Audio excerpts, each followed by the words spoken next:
Bam! MC is in the house.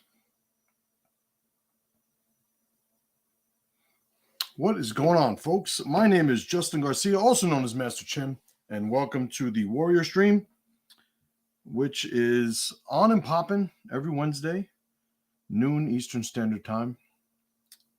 And I have a pretty good time doing it.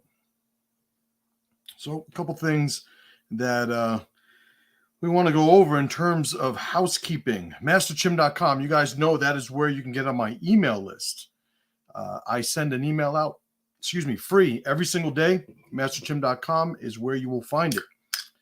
Aside from my email list, you also have all my links are down there. But today is a kind of a special day because it is the launch of my men's business mastermind.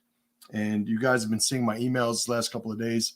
I've been talking about it, at length. And I've been trying to do at least, a good job sharing the lessons while also looking to sort of recruit those guys who own businesses, who think they could benefit from that group, trying to get the word out to them and invite them and recruit them in, but sharing the lessons that make being in a group like this so valuable for those of you that don't own businesses, those of you that maybe do own businesses, but, just aren't ready to commit to that sort of arrangement and organization. And today is pretty significant because it is the official launch.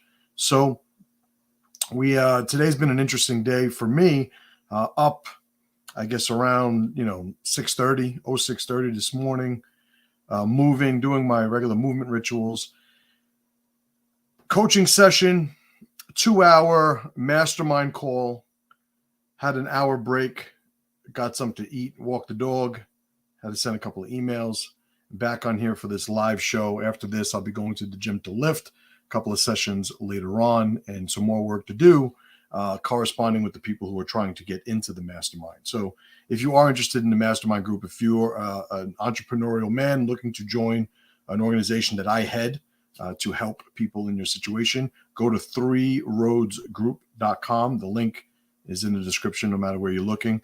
But aside from that, masterchim.com, put your email in, get the emails. All right, I think that's enough. Let me go over, click on what's going on here for some comments. Voodoo Man, starting off with an Epictetus quote. By accepting life's limits and inevitabilities and working with them rather than fighting them, we become free. And talk about a source of power. If you guys have not done your Stoic research, like, you are missing out.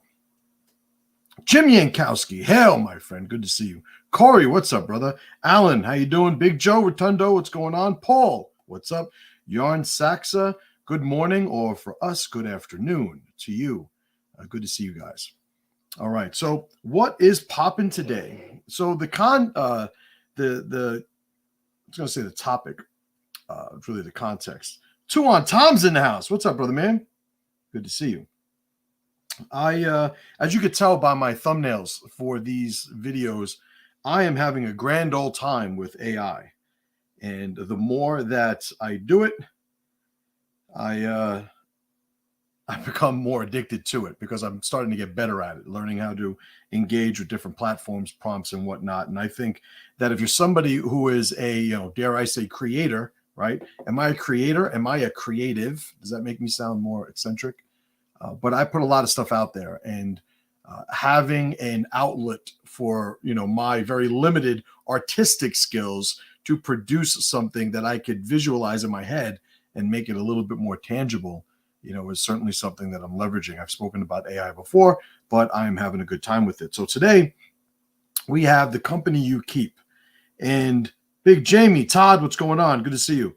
The company we keep, there's a lot of different angles and scales we could deal with this topic with. And I got to be honest, when I thought of the idea for today's talk, it was really the individual and the individual who cannot stand being alone and by himself. A quote that I put out this morning. Here, I'm going to look up my quote. Is that a thing? I don't want to misquote myself. Is that even possible? But one of the things I put, or one of the quotes that I put this morning, and I'm going to read it on the email, right? The email. that was sent today, right? The lonely man has usually repelled his way into the predicament. There's a difference, I think, and people have heard the distinction made between being alone and being lonely. I don't ever find myself to be lonely, although I quite often design ways for me to be alone. There are some people, especially I would imagine, and this is really me speculating, those of you that have grown up in maybe big families or, maybe dense environments like city, urban environments, you get used to a sort of ambient level of energy. And that is where your sort of consciousness, your mindset finds equilibrium. There's a certain amount of busyness that you're required to sort of feel normal for you, whatever that means, right?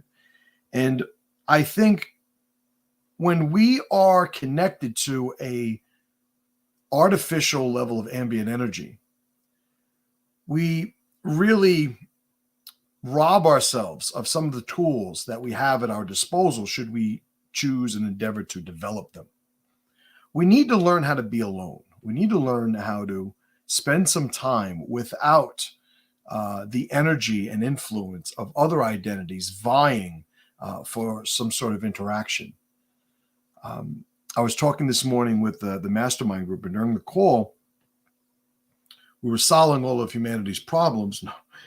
But one of the points that I brought up during the call was that a man should have a place where he has a level of comfort, that comfort allowing him to turn off the awareness that is taking up some of his bandwidth of consciousness.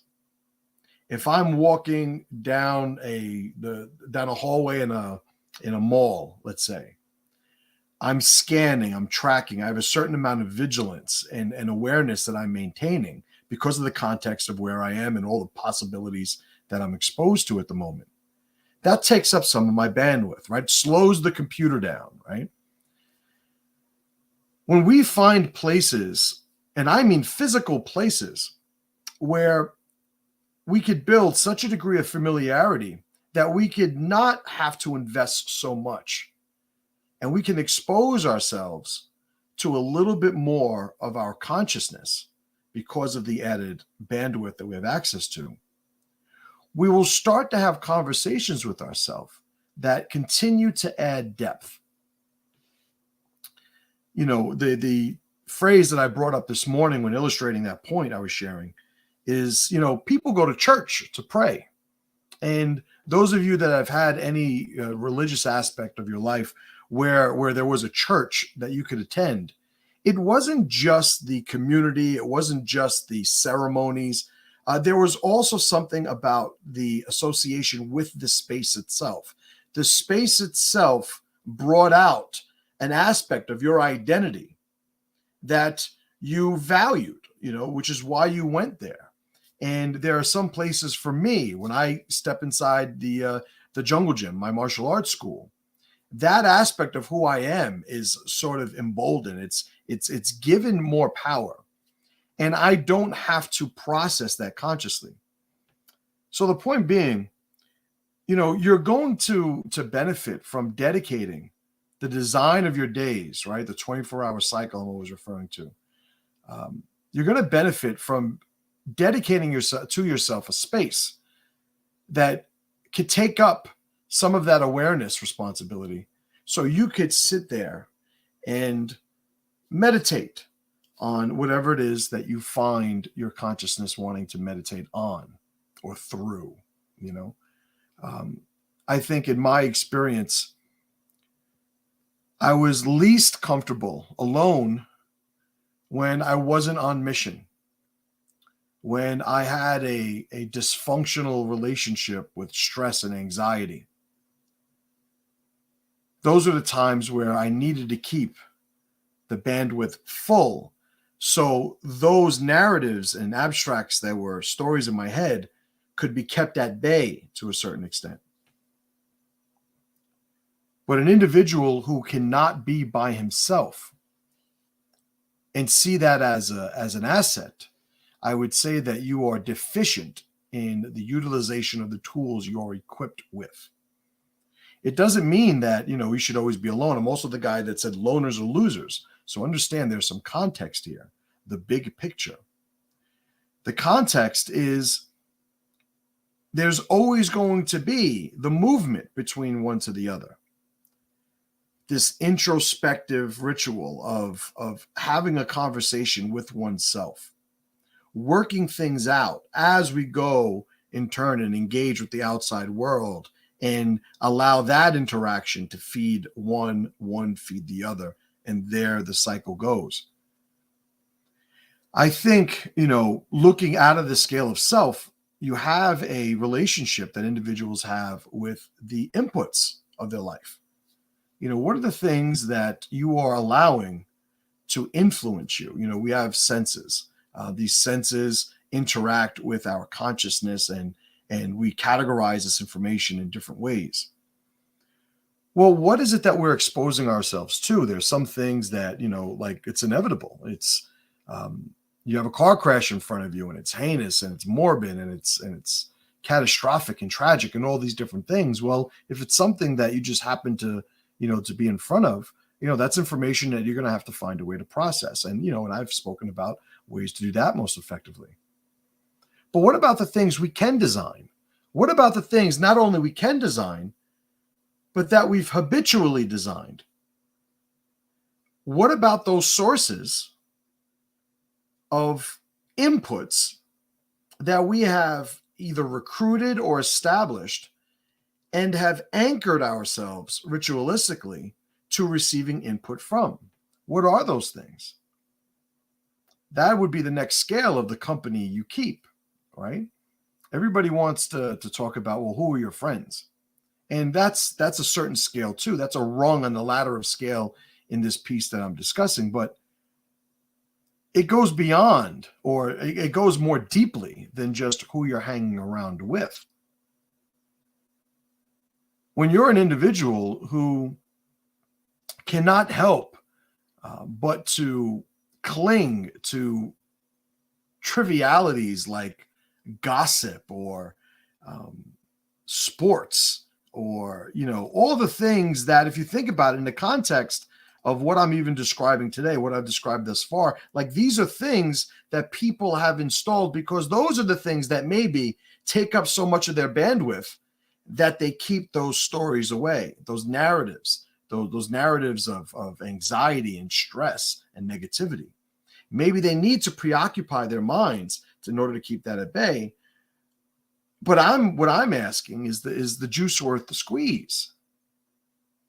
Is it worth going and watching some reality TV show, keeping up with the Kardashians, watching a show like that? Is it worth the reprieve that it gives you when you compare that reprieve to the cost of not only the influence of the show, but concurrent to that, the cost of the lost opportunity had you done something else that was more productive with that time? Understand that people who are not in your tribe, you should never expect, nor should you feel entitled, even worse, for them to have your best interests at heart. I think it's a flaw that humanity, because of the globalization of the collective consciousness, we have this whether it's the pathological altruism that's been discussed before, or just a naivete that exists when it comes to making the distinction between the tribal wall, who's outside of it, who's inside of it, and what are our protocols, for dealing with one group over the other. I think there's this tendency for most people to just think all people are good. Well, I think all people are good by nature. And I think a person who says that doesn't realize the selfishness or the sort of myopic perspective that type of statement would require. It doesn't take much for somebody to realize that what is good for one group can be bad for the other, and vice versa. We can look at different cultures that we're incompatible with, and there are going to be things that they hold as being virtuous that maybe we denigrate and we insult and dismiss as being, vulgar, or non-virtuous, lacking any virtue. They see those things as functional. We see them as dysfunctional. So this universal, assessment of, well, I think most people are good. I would say, I think you'd have to add the caveat or the condition of most people are good for them. Sometimes what's good for them and what's good for you happens to be compatible, but a lot of times it isn't. So I think when we look at what it is that we're filling, I always talk about the 24-hour cycle, right? A unit of 24 hours and how we can construct that to become more powerful. That will in turn create the building blocks for larger scale accomplishments. Well, if we're doing that, what are we allowing to influence our consciousness? What are the inputs that we are choosing habitually to influence our consciousness? It doesn't just have to be people.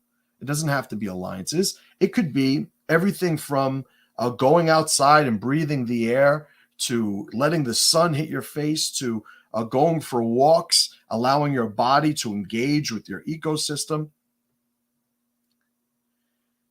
I brought up this morning during the mastermind call that I've done, and I put it out there to the group, if they had ever done the flotation tanks, the sensory deprivation chambers. There's a lot of different ways they call them, but float tanks.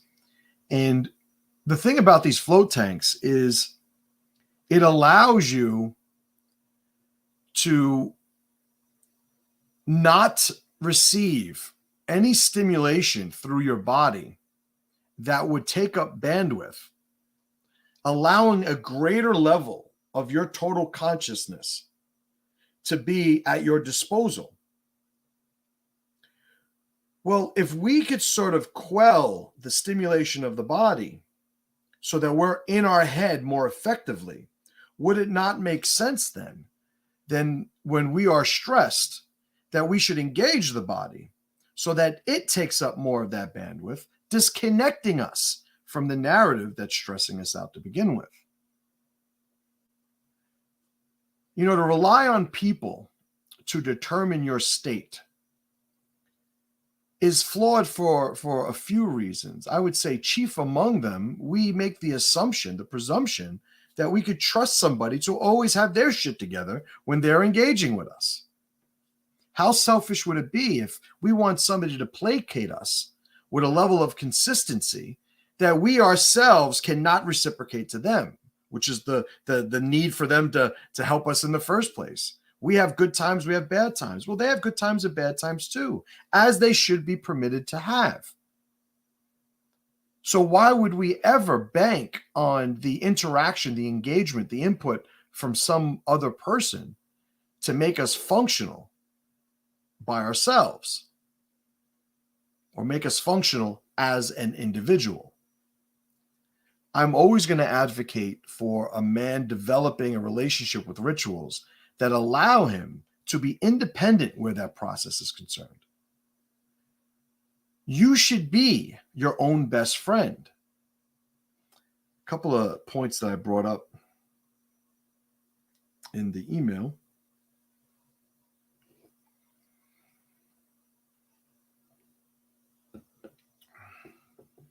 The strongest ally versus the best friend. This idea of a best friend, I would say in modern times, maybe we could say, post-Western civilization, post-industrial revolution, whatever sort of, line in the sand time-wise we want to attribute it to, it doesn't matter. We're on the other side of that line. Best friend stopped being synonymous with strongest ally. Why would we ever want to invest in the loyalty of a connection to an individual who does not honor the alliance the two of you share?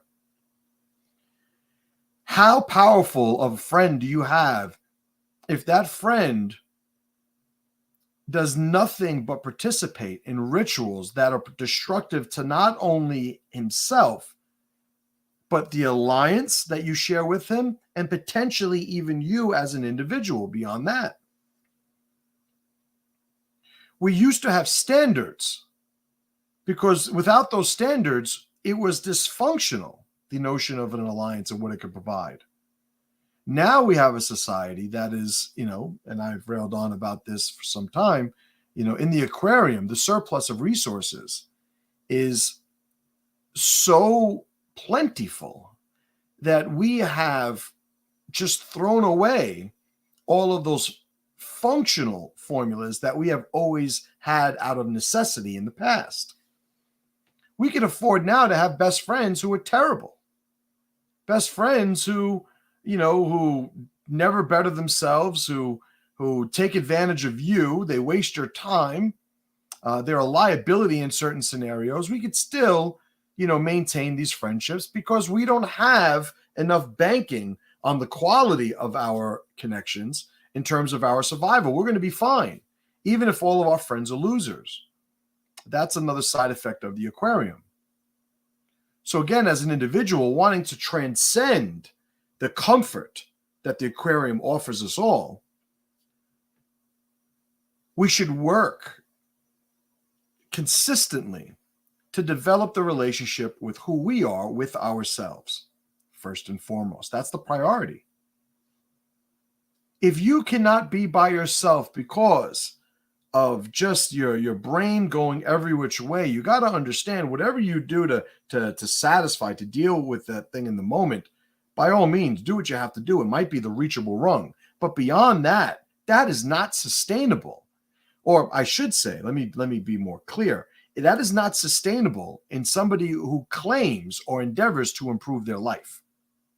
If you claim to want to climb your ladder of self-power, having these dysfunctional cathartic rituals to deal with these completely unnecessary sufferings that come from abstractions that you have no control over, just understand those things don't match.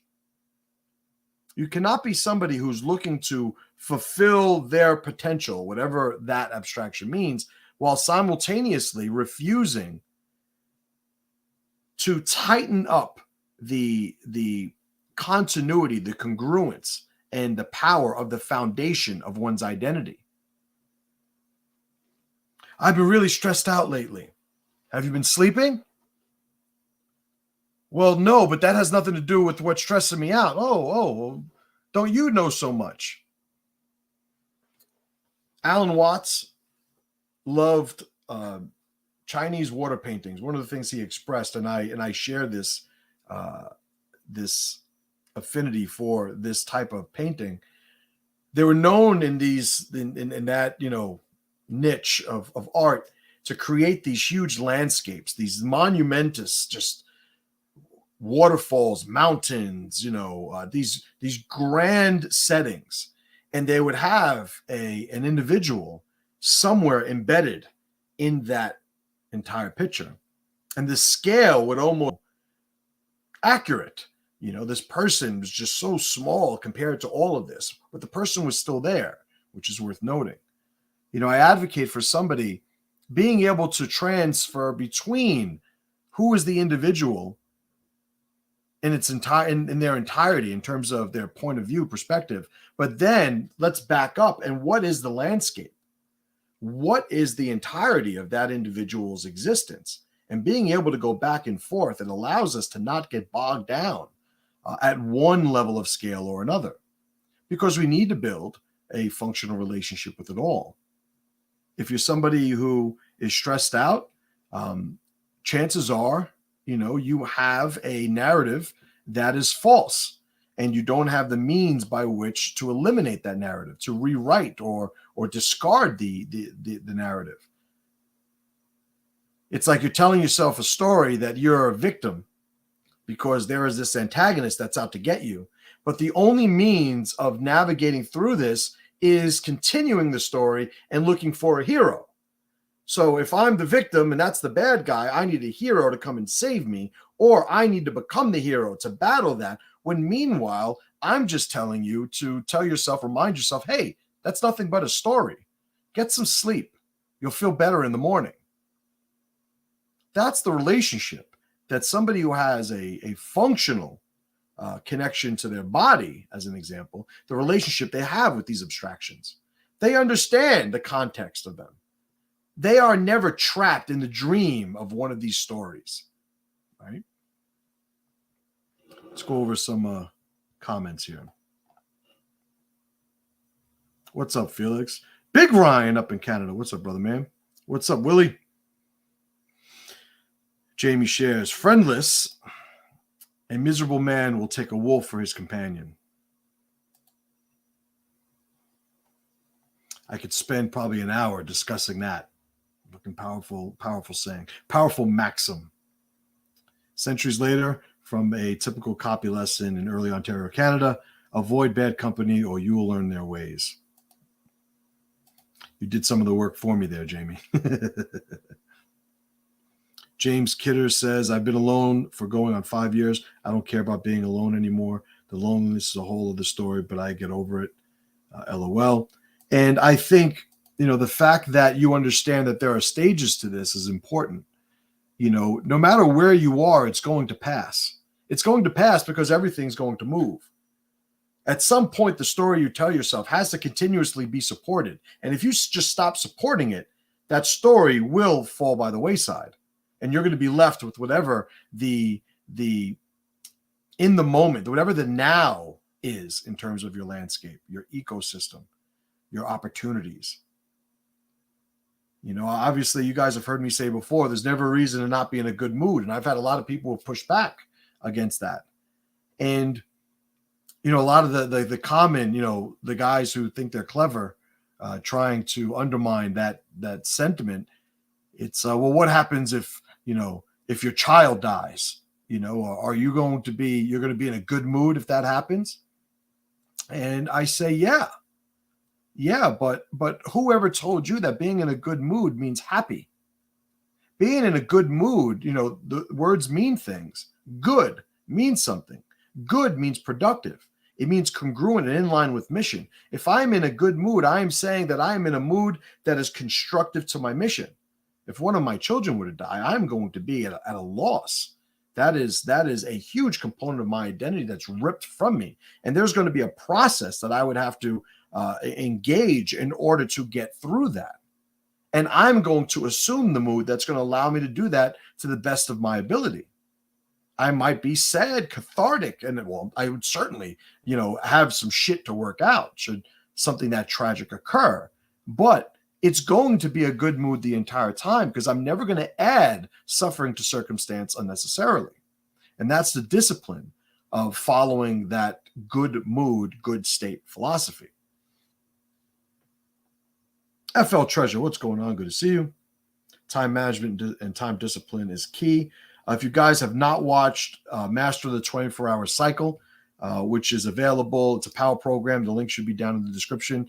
It is what I coined because there needed to be time management, time discipline. There needed to be the proper on-mission rituals. So what I call that program is a balance management program because balance is what I sell, right? Balance is what I'm an advocate for. You want to listen to me. You're committing to adding balance to your life. Time management and the discipline that goes along with it is one of the most significant tools at our disposal where that's concerned. Joseph says that's one of the principles that Wim Hof discusses a lot. Turn off for a second and the stress melts away. Absolutely. And to give Wim Hof credit, I never really attributed the value that it deserves. The whole, cold exposure therapy. And what it's like being in an ice bath, what it's like to being in a cold shower or in a near freezing stream that you're sitting in and the water's rushing, pulling the heat off of you. There's a lot of things that happen, but the one thing that never happens in those situations is you're just sitting there festering on your bullshit, right? Just contemplating, asking yourself these stupid questions like, why does this always happen to me? Why am I always the one who suffers? And, how come this couldn't happen to that guy? That guy deserved. And what are we even discussing? Well, you put yourself in one of those scenarios that Wim Hof advocates for, and you won't have time to do anything but be alive. And it's just a very powerful ritual because of that, because it severs all of those abstract connections to things that are just pulling you apart. Voodoo Man, what's up? Voodoo says, you are your own antagonist. You control the quality of thoughts. That's it. Realize this and move on. And I would say the acknowledgement of that fact is something that people need to build a relationship with to the point where it becomes functional. I would say similarly, like, just to draw an analogy to the concept, it's like telling people who are significantly overweight, who want to talk about their thyroid, their sugar, their injury, their this, their that. It's like, well, if you are heavier than you want to be, acknowledge that you control the amount of calories you eat, right? That's it. Realize this and move on. There are many things in our life where the realization alone is not enough to flip the switch of functional behavior. But the realization is at the beginning of every single process that leads to that. So I do think that is a tremendously valuable thing for people to do. If you have something that you need to work on, what is it? The first step to fixing a problem is admitting it, right? That's, this isn't my thing. This is old wisdom. But I certainly think that that's relevant here. Tuan Tom says, a wolf may be a better friend than many men. It's a couple of different ways you could look at that. And I agree. Some men are worse than wolves if we assign the dangerous, detrimental aspect of or identity to what a wolf is to that wolf. Some men are even worse. Sometimes you find somebody who's labeled a wolf, or you find an identity that has that reputation of a wolf, but you wind up connecting with it in a way that transcends that reputation, and you discover there's more power there than you realized. And I would say, just that observation alone, because it's counterintuitive to most people who would see it, it reminds us that we have to keep thinking about this shit. We have to keep processing this. Part of our daily cycle needs to be the contemplation, the assessment, the inventory, the diagnostic of what it is that we're doing. What premises are we still acting on every day? Do they need to evolve? Remember, at one point, all of us used to shit our pants. FL Treasure says, if you're in a good mood, you can fight adversity optimally. And that's what it is. I posed that question to my group, some time ago. It's like, listen, if you had to be at your best, do you think your energy would be dark, angry, emotional, and heavy?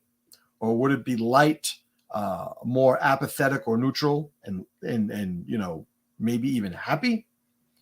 And it's obvious. It's a gimme type of question, because sometimes we forget that in a moment, right? We tend to usually forget that in a moment. A couple of days ago, I was bringing my sons back from wrestling, and some guy cutting me off didn't have the space he thought to come in front of my car as he was leaving a parking lot. And I cursed, I yelled. And then I immediately caught myself, right? Second step strategies, if you guys have ever seen that power program. And then I explained to my boys, I said, you see, I'm here getting angry at this person. The person didn't hit my car.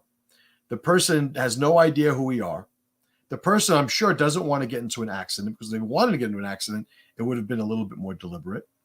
Everybody's safe. We got stuff to do. And here I am investing my energy in yelling through or yelling at my windshield at a car, or the person in that car who probably can't hear or see a thing that I'm doing. And I said, that's the definition of a waste of time, which is why I won't hold on to that a moment longer. And, articulating that out loud and making myself accountable in front of my sons. Not only do I get to remind myself all of the things that I just said, but I also train my sons to be able to check me later on when I'm not showing that discipline. And a lot of times they'll check me just by being there, because I'll be aware that I told them about this dynamic. And if I endeavor to improve myself as a man, I'm never going to allow myself to quit in front of my children, right? So that's a tool that I've used, many, many times.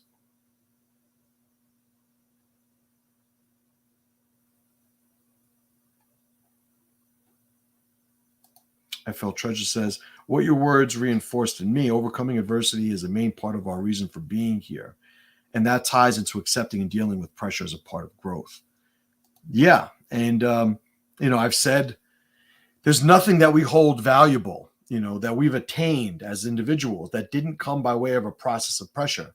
But it's ironic that every single time new pressure shows up, the first thing we do is condemn it. The first thing we do is insult it, is look to reject it. And I think that's a lot of our natural animal programming, coming into play. It's like, yeah, don't dwell on things that hurt. Don't stay around things that are painful or stressful.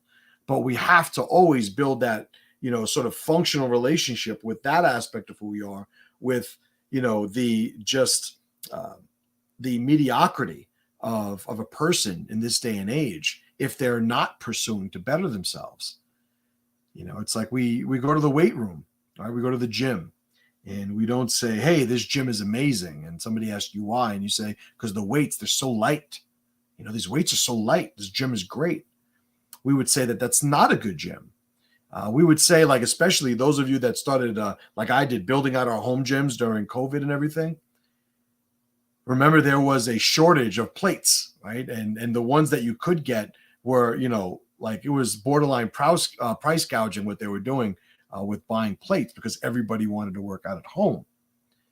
When you were able to score, some weight plates or some equipment, it was something that you were enthused about, because you knew having this new ability to put more stress on your body would mean that you could achieve higher levels of physical development.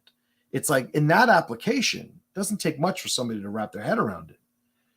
But when you lose your job, when you have some sort of sickness, when, something presents itself, everybody's allowed that first beat, right? Because we can only train our subconscious, and it takes a while. I still curse the guy coming out of the parking lot. So full disclosure, I'm not perfect at all, but I have the process to continually improve my reaction.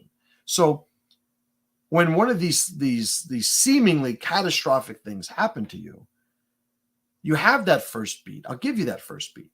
But then that second step, is it, doubling down on the first one and starting with the bad questions and the outburst and, the tantrum, which when adults throw tantrums, a lot of bad stuff happens, right? Or is it, after you compose yourself in that second step, first step ideally, but second step preferably, do you look at it and say, okay, game on, here we go? I've had a lot of those moments in my life where, I'm sitting there contemplating by myself going, yeah, this is a pretty fucked up spot to be in. But I'm going to be the one to get the credit to get out of it. I'm going to be the one to accumulate the knowledge that I'm going to learn on the way out of this. And listen, I admit sometimes I'm reminding myself that out loud so I don't go the other way, right? But there's no quitting.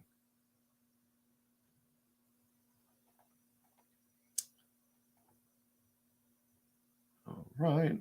Jamie says it was a metaphor for a capital felon. Okay, I think that I was just talking about earlier. 2 on Tom says capital felon may be a better friend than most men. And I agree with that statement.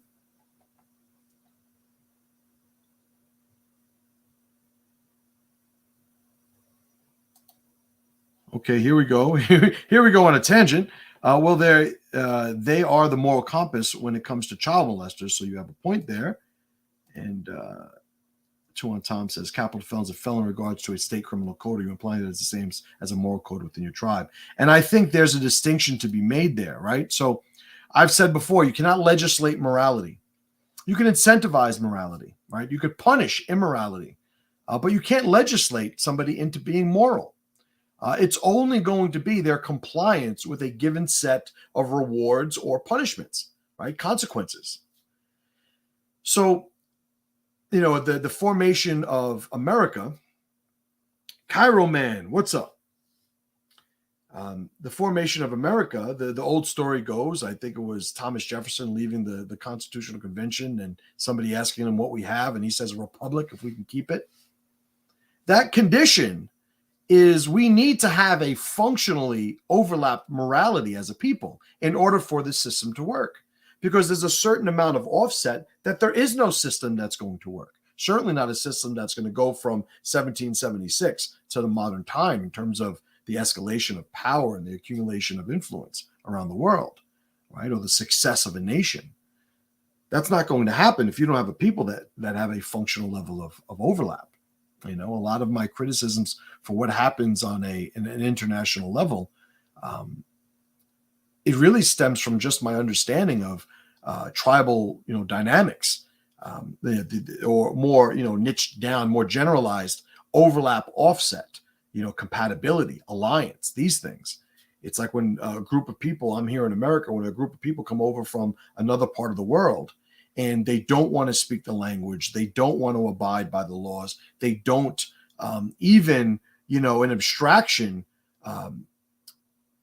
dream or aspire to be, or achieve the things that we in this country hold as being valuable. If they have a completely different, incompatible set of ideals and goals, it's just a matter of time before we're no longer, cohesive enough to maintain the status of our arrangement.